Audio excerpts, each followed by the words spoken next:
live on your tablet, phone, and the KUTV app. This is 2 News Live. Thanks for joining us on 2 News Live. I'm Brian Cheney. It is Monday, May 8th. We're going in depth tonight on the topic of water, right? We're looking at flooding. We're looking at issues when it comes to pets and you're in streams in certain areas where fast-moving water is of concern. Before we get there, though, let's take a look at what is making headlines tonight. Salt Lake City fire crews say they've responded to 6 different fires at vacant properties in the last 2 weeks. 2 of those fires were on Salt Lake's west side on a property with several vacant homes. Also making headlines tonight, the FBI agent in charge of Lori Vallow Daybell's case is back on the stand today. Doug Hart says Vallow and Daybell sent text messages about their children, Tylee and JJ's behavior before the kids were killed. Also making headlines tonight, federal officials are investigating whether the gunman who killed 8 people at a Dallas area mall Saturday was interested in white supremacist ideology.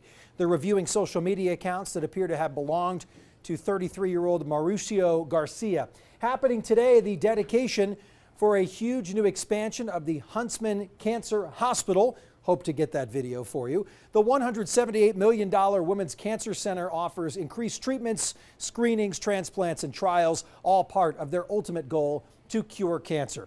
As we go in depth tonight, you can always get in touch with us during the show. Use the hashtag 2NewsLive to join the conversation. You can always find us on Facebook, Twitter, and Instagram. Send us a direct message there to weigh in. Let's get to your weather, taking a live look tonight from our roof cam on the top of the Wells Fargo building. Can't see for miles like you normally can. Maybe limited visibility out there right now. Storms making their way across the Wasatch Front. The perfect person to talk about that, meteorologist Chase Thomason, is here with a look at our first alert forecast. Yep. What are you looking at? We're seeing some dust right now with these thunderstorms that are rolling in. So not a whole lot of rain, but some strong winds coming out of these showers and thunderstorms, picking up a little bit of that dust, and it's going to be whipping around at least for the next hour or two as we track these evening showers and storms. So let's get right to your forecast. We have a lot to go over, including that chance for those gusty winds. We're seeing those gusty winds whip around here in downtown Salt Lake City, potentially up to 50 miles per hour. Right now, nothing is severe, so that is good news. But again, strong winds with some of these storms. Now, as we head into the rest of the week, we have temperatures hovering near normal, and then eventually by the weekend, I think we'll see those temperatures continue to climb. So that might speed up some of our snow melt that we've been dealing with, and there's going to be a flood risk. There already is one. We have a few flood warnings out there for some of those rivers and streams, especially across far northern Utah where we're just so saturated, and there's still a lot of snow to melt. Let's first talk about our rain chances for this evening. It's all associated with this storm system right here. Winds are out of the south, and we're seeing those storms pop up near this storm system and now beginning to roll into the Wasatch Front. We're also seeing a little bit of lightning with some of these thunderstorms. This is the heaviest rainfall, and it really isn't that impressive, but the problem is that we're a little dry near the surface, so we get these microburst winds as some of these showers and storms kind of collapse. And that's what we're seeing across the northern end of the Wasatch Front. So Davis, Weber County, a little bit of rain, a little bit of thunder and lightning, and of course some strong winds. We're seeing some strong winds here in Salt Lake City, and the showers are just to our west. The good news is that these storms are moving at a pretty good clip, so they're not going to dump a whole lot of heavy rainfall, and they're only going to be lasting a couple hours. And you'll see this on Future Track. At 7 o'clock, we have these scattered hit or miss showers and storms. Northern Utah. Central and southern Utah were dry. Best chance for that rain will likely be north of Salt Lake City. And then by 10 o'clock, skies are clearing and will be dry and quiet overnight across the entire state. And tomorrow's looking like a quiet day as well. Maybe a nice day to do some yard work after today's rain and wind. Temperatures will be in the low 70s, so pretty comfortable out there in the afternoon. A little bit cooler, of course, towards Park City and Evanston in the upper 50s tomorrow. We'll be in the low to mid 70s in central Utah. Moab and St. George, you'll be in the low to mid 80s tomorrow afternoon. So those temperatures hovering in the upper 60s here in Salt Lake City. By Friday, a little bit warmer into the low 70s, and that trend will likely continue into the weekend. We do have another weak storm that's going to be sliding in midweek. Here it comes on Wednesday. A little bit more moisture moving into Utah, so by the afternoon there's a chance for more widely scattered showers and storms, mainly north of St. George from about Cedar City up to Ogden. And then Thursday will be a dry day as the storm shifts into Colorado, taking the rain and high elevation snow with it. St. George, though, you will have some gusty winds. We'll go from the 80s tomorrow to the 70s on Wednesday, and then the 80s are back by the end of the week. A little windy, though, over the weekend, but for Mother's Day, we're going to be near 90 degrees. Also, our rain chances are increasing a little Sunday and Monday. Isolated storms in St. George.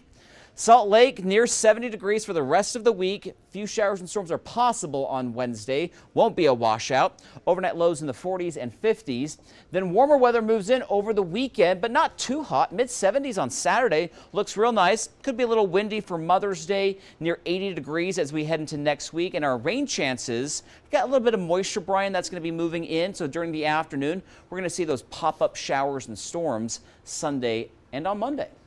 Nice and warm for Mother's Day there. That's right. Hitting 80, that's kind of nice. This is that gradual warm up maybe we're hoping for. Is this of concern? Is this pushing it a little bit for us? You know what? Some of those rivers and streams, regardless, are going to be running high and fast across far northern Utah.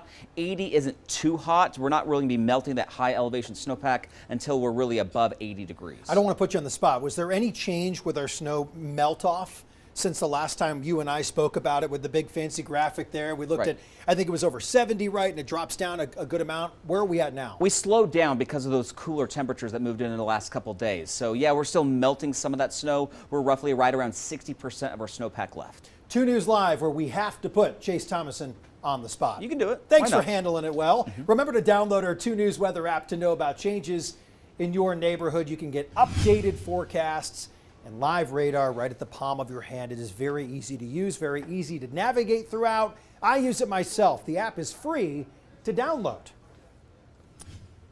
Salt Lake City Fire Department has a warning for dog owners after 2 dogs were swept away at Tanner Park in 1 week. Amanda Gilbert joining us live at the park right now. Amanda, what is the department saying right now about conditions? What should dog owners be doing? This is tough for a dog owner to have to deal with something like this. Brian, I know you've got a dog, I've got a dog. I take Oreo here all the time because Tanner Park is kind of just known for being a great place that you can have your dog off leash, which is what makes this story just so heartbreaking and sad. The fire department says basically in the past 2 weeks, 2 dogs have been swept away in the creeks here. 1 is still missing, so we're showing you the lost dog poster that was posted today. I actually spoke with the owner here when he was hanging this up. He says his dog Oliver was swept away Friday evening. It happened really fast in moments, and the owner says, you know, Oliver is a strong swimmer. He is a lab, so he wasn't thinking anything of this, and now he knows that is such a mistake. So this owner and the fire department are saying right now, rivers, creeks, streams, they are just too fast moving and too dangerous. You need to keep your pets away. Keep your pet on a leash if you can't control the dog or stop it from going into the water. Also, if your pet does go in the water, the fire department says, please don't go in the water after it. Just stay on the edge and call for help. It's not safe. Back to you, Brian. Yeah, Amanda, this is tough. I know that speaking for myself, my dog is small, so there's no way I'm putting that thing near any water right now. But you make a good point. Oliver's a big dog. Typically, you could see that sort of larger stature animal run through the water, no problem. But it sounds like no matter the size right now, they're saying don't take the chance, right? Yeah, no matter the size, no matter the capabilities, you just don't know how fast that water is moving. So keep your dog away and on leash if you need to. Amanda Gilbert live for us tonight near the Tanner Park area. Very popular spot to take your dog. And of course, this is really tough. So as always, if you can help with any of this, situation and finding that dog, there is posters behind Amanda there. They're posted there. If you're a dog lover, if you're watching this, go to Amanda's article right now, check it out, and take these precautions before you venture out with your dog. Something to think about. And as a reminder, 2 News has you covered this spring as our risk for flooding continues. Download our 2 News app for breaking news alerts on issues around the state and to see our past stories on ways that you and your family can protect your home and property. So as we take a look here at a website I want to show you from the folks at Draper City, they put together this really interesting GIS map, if you will. So they use a lot of topographical information to show what's going on in this area. So what I found fascinating here, if you're a hiker, if you'd like to go out and mountain bike, there's great downhill trails. Draper is one of the best spots along the Wasatch Front, and they know it too after talking to them, to go out and adventure, maybe a family walk. What's interesting right now is they have dealt with a lot of issues pertaining to erosion and landslides. I went on this website earlier. You can see actually a breakdown of conditions. This website indicates that 20 of nearly 120 trails are closed right now. Obviously the red area, you can take a better look here by zooming in. We're going to try to give you a good look by taking a look around this area here, Corner Canyon, some of these areas in the Suncrest area, Traverse Ridge. These are spots we've done a lot of news coverage on because of the amount of snow in this area. Well, a lot of that snow also having a direct impact on the trail system in Draper. We talked about that today with the director of Draper City Parks and Recreation. How has the snow melt, the runoff, everything, how has all of that impacted your trail system? Quite a bit. It's been the hardest year so far. We've had a lot of trails we've had to close. We've had springs running that we've either never seen before, or ones that were usually very minor have now been running quite a bit. There's a ton of groundwater, so a lot of the trails are still quite muddy or not usable. We've had several landslides that we've never had to deal with, at least on this magnitude. So we've got several trails and roads that are still closed in the Corner Canyon area for safety reasons. We've had a couple of homes that unfortunately have slid down the mountain and blocked a couple of trails. So we've been dealing with that horrible incident. So it's been a busy last few weeks for sure. What are you asking of trail users moving forward here? It is May 8th. And obviously there's still a lot of snow up at high elevations, but what are you asking of people that use the trails right now? The main thing we're asking people that if it's closed, it means it's closed. We're asking people to stay out and stay away. They're closed for a reason. There's either cleanup efforts going in progress or there's danger ahead. Some are quite severely hazardous. So we're just asking people that if they're closed to please honor those closures and not go around it. They're closed for a reason. And we want them open just as bad as everyone else. And as soon as we can or it's safe, we certainly will do so. But in the meantime, when they're closed, we're just asking people to know they're closed. Are you dealing with people going around closures? Yes, especially earlier on. It's something we battle every year, but this year with more trails closed, it's been an issue. There's been a lot of people wanting to see, some of the damage and stuff, and it's natural for people to be curious, but we really need to have things closed. So yeah, we have had several people that are going around, or when they do so, then they create other damage, making social trails and other things. So yeah, they just need to stay out. Joined now by Christina Flores. We're looking at something very interesting because you know all about this. You get a phone call from Officer so-and-so with the so-and-so sheriff's office, and it's likely a scam, right? They just want to get money from you. Yeah. And these are not new. However, there is something that's been taking place that is new pertaining to these scams, right? Yes, thanks to artificial intelligence or AI technology, these scammers that might be calling people saying, hey, your grandson's in trouble, they're in jail, they need money, they might now start cloning someone in your family's voice. And it's very easy to do this with AI. All they need is a tiny voice sample, and our voice samples are all over the internet. They're on social media, they're on videos, on websites. So scammers are now taking samples of these voices and then cloning them and then using them in their scams to further victimize people. It's kind of scary. What has this world come to, Christina? I mean, my goodness, AI, there's so much intrigue with this, but we knew something like this was going to happen. And you know what? For someone like you or I, our voices are very much so out there. Yes, and so in fact, this could be Brian Schnee from KUTV Channel 2 calling you, yes, telling you about this. I don't believe it unless you got my personal number. Right, and so now it's just harder to tell now with AI what's fake, what's real. And I think it's on all of us to know how AI works, at least just basically be aware of these things so that when something comes your way and it seems questionable, red flags are going up, you got to really heed that and take a step back and not fall for these. Tonight at 10 o'clock, you're going to look into that, so we won't give all of that away. But what have you learned about AI in the process of working on this story? What stands out to you? How easy it is to clone something and to make a fake with AI. Somebody cloned my voice in my story for tonight on 2 News at 10. They did it just like that. I never said what they made in the voice recording. They just were able to make the clone of my voice. Was that frightening? Yeah, it was very frightening. I mean, we've grown in the last 10 years, the evolution of social media, the evolution of technology, not just the last decade or so, but it's been really going on. This is the next step where a lot of things will change involving AI. Are there other concerns around Well, yeah, this? the other concern is that the technology is developing so quickly. So it's getting better all the time. And so people who want to use this for nefarious or bad reasons are going to be able to keep up. You know, they're pretty smart. They keep up with all this stuff too. And so they're using it to hurt other people. So we all need to be aware of all that's happening so we can be on guard for this kind of stuff. Christina Flores with us here live on 2 News Live, talking about what's coming up tonight on 2 News at 10 o'clock. Yes, hope you Thank watch. you. Sure. Yes, everybody tune in tonight because this is very interesting. Christina is always looking at ways to not only help Utahns save money, but also stay safe. You can find all of her past reporting, KUTV.com. It's Eye on Your Money. You can submit tips, content ideas to her email address, cflores@KUTV.com. Very interesting story coming up tonight. So if you want to know how to combat this on your end or know what to look out for, recommend joining us tonight on 2 News at 10 o'clock. That'll do it for us here, 2 News Live. We're back tomorrow, 5:30, same time, same place. Streaming live, KUTV.com, also on YouTube, Facebook, all of the fun apps. You can find us on your TV, Stir, News On your Roku device, you name it. We are everywhere. We're back tomorrow. Have a great rest of your Monday. We'll see you when we hit Tuesday at 5:30. Take care.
Check, check, check, check. Mic check. 1, 2. Check, check, check. Test, test. Moving the antenna. Check, check, check, check. Test, test. 1, 2. Mic check.